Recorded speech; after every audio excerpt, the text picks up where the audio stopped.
Շնորհակալություն։ Ես կարծում եմ, որ էկոպարեկների այդ ծառայության ստեղծումը եւ կայացել է եւ պետք է ասեմ, որ բավականին մեծ աշխատանք է արվել այս ուղղությամբ,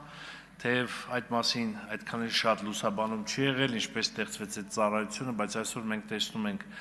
լավ համազգեստներով, տրանսպորտային միջոցներով, տեխնիկական միջոցներով զինված համապատասխան ծառայություն, որը որ իր առջև դրած խնդիրները արդեն իսկ նոր ստեղծված պայմաններում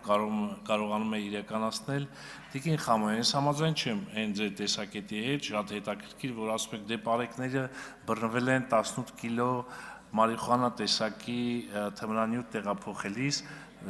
եւ տանում եք խոսակցությունը այնտեղ, որ դե որ բռնվել են, ուրեմն մեզ պարեկներ պետք չեն, ասում եք եկել եք ստեղ ինչ որ նախագիծ եք բերել այն դեպքում, որ սենց։ Դե հիմա այդ տրամաբանությամբ որ նայենք նախագահներ կան, որ մեղադրյալի աթոռին են, падգամավորներ, բժիշկներ, չգիտեմ, ոստիկանության աշխատողներ, քննչական կոմիտեի քննիչներ, որ էլի թմրամիջոցի գործով են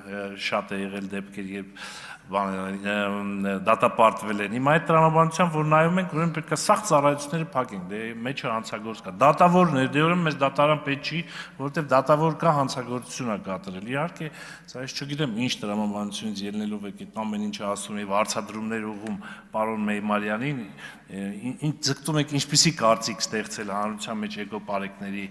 ծառայության նկատմամբ, բայց պետք է ասեմ, որ Սյունիքում գործում են շատ լավ է, իրենց առջև դրած խնդիրները լուծում են եւ կարծում եմ ժամանակի հետ ծառայությանը